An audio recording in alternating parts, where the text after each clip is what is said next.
Hello dear students, इस video में हम कक्षा 8 का प्रश्नावली 8.3 का प्रश्न नंबर 10 को हल करेंगे। तो चलिए स्टार्ट करते हैं इस वीडियो को। तो देखिए डियर स्टूडेंट्स, प्रश्न नंबर 10 में हमसे क्या कहा गया है। 5% वार्षिक दर से बढ़ते हुए वर्ष 2003 के अंत में एक स्थान की जनसंख्या 54,000 हो गई। निम्नलिखित को ज्ञात कीजिए। तो देखिए इसमें हमें दो भाग दिए गए हैं। पहले भाग में हमसे कहा गया है कि वर्ष 2001 में जनसंख्या, और दूसरे भाग में कहा गया है कि वर्ष 2005 में कितनी जनसंख्या होगी। तो देखिए इसका सॉल्यूशन कैसे करेंगे हम। सबसे पहले पहले भाग को करेंगे। तो इसमें हमसे कहा गया है कि वर्ष 2001 में जनसंख्या, यानी कि हमसे 2001 की जनसंख्या पूछी गई है। तो कैसे बताएंगे हम। इसके लिए सबसे पहले जो जो हमें क्वेश्चन में दिया है उसको लिखेंगे। तो हमें क्वेश्चन में कहा गया है कि वर्ष 2003 के अंत में एक स्थान की जनसंख्या 54,000 हो गई, यानी कि हमें 2003 की जनसंख्या दी गई है। तो उसी को सबसे पहले हम लिखेंगे। तो यहाँ लिखेंगे कि 2003 में जनसंख्या, तो हमें 2003 की जनसंख्या कितनी दी गई है, ये हमें 54,000 दिया गया है। अब हमसे पूछा गया है वर्ष 2001 में जनसंख्या, यानी कि यहाँ पर हमें 2001 में जनसंख्या ये बतानी है। तो ये हमें नहीं पता, इसीलिए क्वेश्चन मार्क लगा देंगे। अब इसके अलावा और हमें क्या दिया है, हमसे कहा गया है कि 5% वार्षिक दर से, यानी कि ये 5% क्या है, दर है, जिसे इंग्लिश में हम रेट कहते हैं और आर से दिखाते हैं। तो ये हमारा है 5%। इसके अलावा जो समय यानी कि टाइम है, जिसे हम टी से दिखाते हैं, तो ये हमारा कितना हो जाएगा। ध्यान से देखिए, हमें 2003 की जनसंख्या दी गई है और हमसे 2001 की जनसंख्या पूछी गई है। तो 2003 और 2001 के बीच में कितने वर्ष का अंतर है, 2 वर्ष का, इसीलिए टाइम हमारा 2 वर्ष हो जाएगा। ठीक है, अब क्वेश्चन को ध्यान से समझिए। यहाँ पर जो हमें 2003 की जनसंख्या दी गई है, इसको हम क्या करेंगे कि अमाउंट मान लेंगे, यानी कि कुल राशि। और जो हमसे 2001 की जनसंख्या पूछी गई है, इसको हम प्रिंसिपल मानेंगे, यानी कि मूलधन। ऐसा क्यों करेंगे हम, क्योंकि देखिए हमें 2003 की जनसंख्या दी गई है और हमसे 2001 की जनसंख्या पूछी गई है। इसका मतलब ये है कि देखिए हमें आगे के वर्ष का जनसंख्या दिया गया है, यानी कि आगे के वर्ष का हमें ये दिया गया है और हमसे पीछे के वर्ष का पूछा गया है ना। इससे पीछे जितने भी क्वेश्चन आपने किए हैं उसमें भी हमारा क्या होता था कि हमें जो है मूलधन दिया जाता था, यानी प्रिंसिपल दिया जाता था, और हमसे आगे के वर्ष का कुल राशि पूछा जाता था, है ना। लेकिन इसमें हमें आगे के वर्ष का दिया गया है और पीछे के वर्ष का पूछा गया है, इसीलिए ये हमारा आगे के वर्ष का जो है जनसंख्या ये कुल राशि हो जाएगा और पीछे का पूछा गया है, इसीलिए ये मूलधन हो जाएगा। आई होप आपको समझ में आ गया है। ठीक है, अब देखिए हम इसमें क्या करेंगे, हमें क्या बताना है, पी यानी कि प्रिंसिपल यानी कि मूलधन। तो इसमें हम कौन सा सूत्र लगाएंगे, जो हमारा कुल राशि वाला सूत्र होता है। क्या होता है वो, ए बराबर में पी ब्रैकेट में 1 प्लस आर बटे में 100 की घात एन। अब इसमें मान रखेंगे। अब तो देखिए सबसे पहले हमारा ए है, ए क्या है हमारा इसमें 54,000, तो इसकी जगह पे हम 54,000 लिखेंगे, बराबर में पी, पी हमें नहीं पता तो इसकी जगह पर पी ही लिखेंगे। फिर ये 1 प्लस आर यानी कि रेट कितना है 5% बटे में 100 घात एन, एन की जगह क्या लेते हैं हम, टाइम, तो टाइम इसमें 2 है। अब देखिए इसको आगे करते हैं, तो ये 54,000 तो एज इट इज आएगा, बराबर में पी, ये दोनों कटेंगे 5 के पहाड़े से, ये 1 बार में और ये 20 बार में कट जाएगा।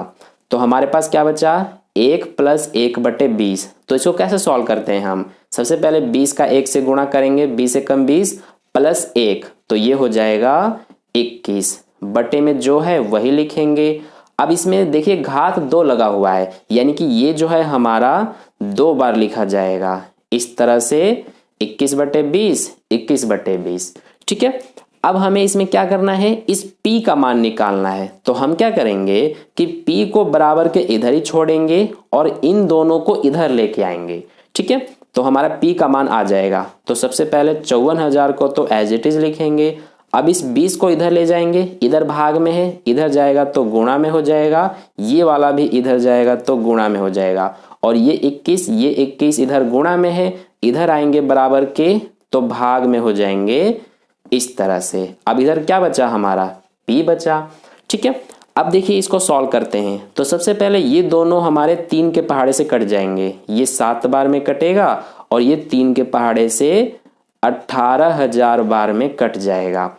इसी तरह से ये और ये 3 के पहाड़े से कटेंगे, ये 7 बार में और ये 3 के पहाड़े से 6,000 बार में कट जाएगा।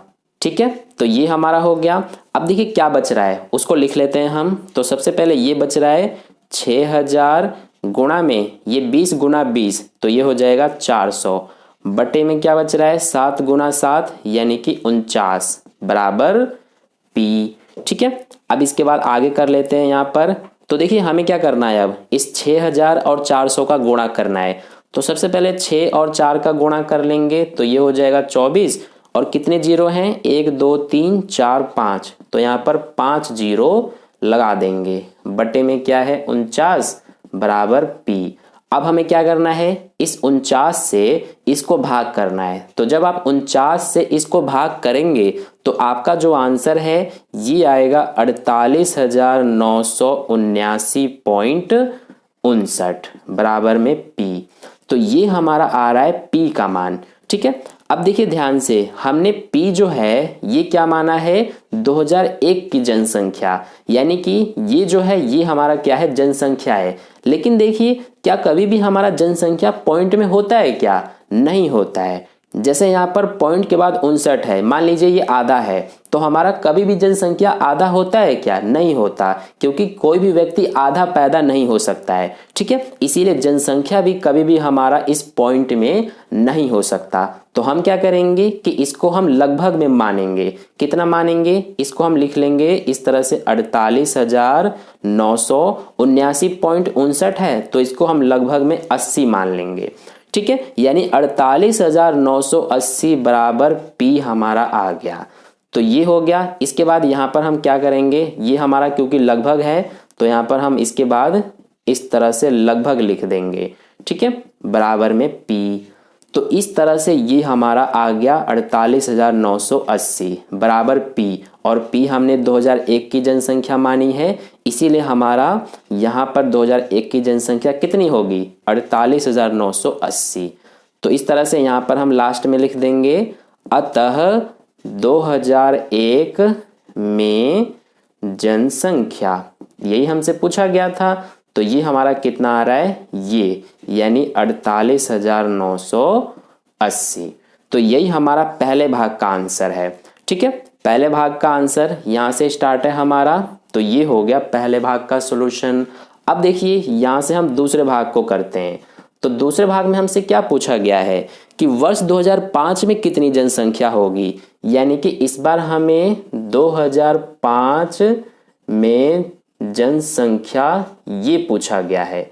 तो देखिए हम 2005 में जनसंख्या कैसे बताएंगे, ये हमें नहीं पता, इसीलिए क्वेश्चन मार्क लगाएंगे। अब जो 2005 में जनसंख्या होगी ये हमारा इस बार कुल राशि यानी कि अमाउंट होगा। क्यों होगा, क्योंकि देखिए हमें 2003 की जनसंख्या दी गई है लेकिन 2005 की जनसंख्या पूछी गई है। तो इस बार हमें आगे के वर्ष का पूछा गया है और यहाँ पर पीछे के वर्ष का दिया गया है। इसीलिए जैसे कि मैंने आपको पीछे ही समझाया था कि जब हमें आगे के वर्ष का दिया जाता है तो वो क्या होता है कुल राशि, और पीछे के वर्ष का हमारा प्रिंसिपल होता है। तो इस बार हमारा ये 2005 है जो कि 2003 से आगे है, इसीलिए ये हमारा कुल राशि होगा और ये इस बार हमारा प्रिंसिपल बन जाएगा। ठीक है, तो इसीलिए ये हमारा हो गया। प्रिंसिपल क्या हो जाएगा, ये हो जाएगा 54,000, और जो रेट है वो हमारा 5% ही रहेगा, और जो टाइम है ये कितना होगा, देखिए 2003 और 2005 के बीच में कितने वर्ष का अंतर है, 2 वर्ष का, इसीलिए टाइम 2 वर्ष रहेगा। अब इसमें भी हम क्या करेंगे, हमें इसमें 2005 की जनसंख्या बतानी है जिसे हमने अमाउंट यानी कुल राशि माना है। तो इसमें भी हम कुल राशि वाला सूत्र लगाएंगे जो कि a बराबर p ब्रैकेट में 1 प्लस r बटे में 100 की घात n होता है। तो इसमें मान रखेंगे अब। तो सबसे पहले हमारा p कितना है, ये है 54,000 ब्रैकेट में 1 प्लस रेट कितना है 5% बटे में 100 घात n, n की जगह पर 2 आ गया। अब देखिए सॉल्व करते हैं तो ये 54,000 एज इट इज, ये कटेगा 5 एकम 5 और ये 5 के पहाड़े से 20 बार में। ठीक है, अब क्या बचा 1 + 1/20, तो सॉल्व करेंगे तो क्या आएगा 20 एकम 20 + 1 21/20 और ये घात 2 है इसीलिए ये 2 बार लिखा जाएगा। अब सॉल्व करेंगे तो ये 1 0 से 1 0 कट जाएगा, फिर ये 1 0 से 1 0 कट जाएगा। अब इसके अलावा ये और ये 2 के पहाड़े से कटेंगे, 2 एकम 2 और ये 2 के पहाड़े से 270 बार में कटेगा। फिर ये और ये भी 2 के पहाड़े से कटेंगे, ये 2 एकम 2 और ये 2 के पहाड़े से 135 बार में कट जाएगा। तो क्या बच रहा है हमारे पास 135 ये गुना में 21 ये गुना में 21 ये। ठीक है, अब इन तीनों का गुणा कर देंगे तो क्या आ जाएगा हमारा, जब इन तीनों का गुणा करेंगे तो ये आएगा 59,535, यानी कि यही हमारा अमाउंट आ गया। ठीक है, और अमाउंट ये आ गया और अमाउंट हमने 2005 की जनसंख्या मानी थी, इसीलिए हम यहाँ पर क्या लिख सकते हैं कि अतः 2005 में जनसंख्या कितनी हो जाएगी हमारी, ये जैसा कि आप देख सकते हैं 59,535। ठीक है, तो ये हमारा हो गया दूसरे भाग का आंसर और ये है पहले भाग का आंसर। तो इस तरह से प्रश्न नंबर 10 का सॉल्यूशन कंप्लीट हुआ। आई होप आपको अच्छे से समझ में आ गया है। अगर आपको वीडियो अच्छा लगा है तो लाइक कर देना, अपने दोस्तों के साथ शेयर कर देना और चैनल पर पहली बार आए हैं तो चैनल को सब्सक्राइब करके बगल में जो बेल आइकन आता है उस पर ऑल वाले पे क्लिक कर लेना, ताकि नेक्स्ट वीडियो जैसी अपलोड की जाए उसका नोटिफिकेशन सबसे पहले आपको मिल जाए। मिलते हैं फिर अगले वीडियो में, धन्यवाद।